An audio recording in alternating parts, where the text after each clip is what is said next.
In the early morning of April 30, 1943, on a beach near the small Spanish town of Huelva, a fisherman named José Antonio Rey Maria was hauling his nets when he saw a body floating in the surf.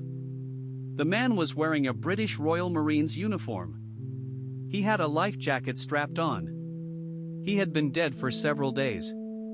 Around his wrist, attached by a chain to his belt, was a black leather briefcase, locked, soaked through with seawater but intact. The fisherman alerted local authorities. The body was identified through papers in his pocket as Major William Martin of the Royal Marines, attached to British Combined Operations Headquarters.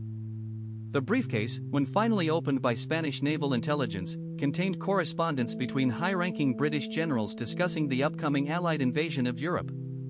The most important letter, signed by Lieutenant General Sir Archibald Nye, Vice Chief of the Imperial General Staff, indicated that the Allied landing in southern Europe would target Greece in the eastern Mediterranean and Sardinia in the western Mediterranean. Sicily, the obvious target, was a feint. The body and the documents were a stunning windfall for Spanish intelligence, and through them, for German intelligence. Within 24 hours, photographs of the documents had been transmitted to Berlin. Within 48 hours, Adolf Hitler had personally seen the intercepted plans. Within 2 weeks, the German High Command had begun a massive redeployment of forces. The 1st Panzer Division, the Luftwaffe 2nd Air Fleet, and elements of the 10th and 16th Mountain Divisions were ordered from France to the eastern Mediterranean to defend Greece. Coastal defenses were strengthened on Sardinia. The defenses of Sicily, the actual target, were thinned out. The Allied invasion of Sicily, Operation Husky, took place on July 10, 1943. It was the largest amphibious invasion in human history at that point, exceeded only later by D-Day. It involved 160,000 Allied troops landing on the southern coast of Sicily. The Germans were caught completely flat-footed. Resistance was lighter than expected. Allied casualties were a fraction of what planners had feared. By August 17, all of Sicily was in Allied hands. Within months, Mussolini had fallen, Italy had switched sides, and the Allies had a foothold in mainland Europe. Major William Martin had never existed. He was a Welsh tramp named Glynndwr Michael, who had died of accidental rat poison ingestion in London in January 1943. His body had been preserved in a refrigerator at St. Pancras Mortuary for 3 months. He had been dressed in a Royal Marines uniform and given an entirely fictitious identity, including a girlfriend named Pam, a fiancée named Pamela, an overdue tailor's bill, and tickets to a London theatre. He had been packed into a metal canister filled with dry ice, taken to Scotland, loaded onto the British submarine HMS Seraph, and released into the sea off the Spanish coast at 4 a.m. on April 30.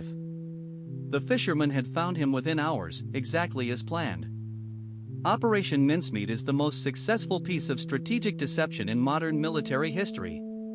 It was conceived by Lieutenant Commander Ewan Montague, an MI5 officer, and Charles Chumley, an intelligence officer. They proposed the idea in 1942 as a way to mislead the Germans about Allied invasion plans. The basic concept, called the Trojan horse approach, had been suggested in a memo by future James Bond author Ian Fleming, who was working in naval intelligence. Fleming had read about a similar operation conducted by the Spanish Navy in the previous century. The plan required a corpse. Specifically, a corpse that could pass autopsy as a victim of drowning or hypothermia. The body of Glynndwr Michael, a 34-year-old Welshman who had died after eating bread laced with rat poison left out by warehouse workers, was identified in January 1943. His next of kin gave permission for his body to be used for war purposes without being told the specific operation. He was kept in cold storage. The cover identity was elaborate. Major William Martin had a complete fictional life. He had a recently issued military identity card. He had photographs in his wallet of his fiancée, played by a real Royal Navy clerk named Jean Leslie who had volunteered. He had love letters from her. He had a bank statement showing an overdraft. He had a key for a London apartment. He had an unpaid tailor's bill. He had a recently used theater ticket. The entire identity was carefully crafted to suggest a real person who had died in an aircraft crash in the Mediterranean while carrying confidential documents. The deception worked because Spanish intelligence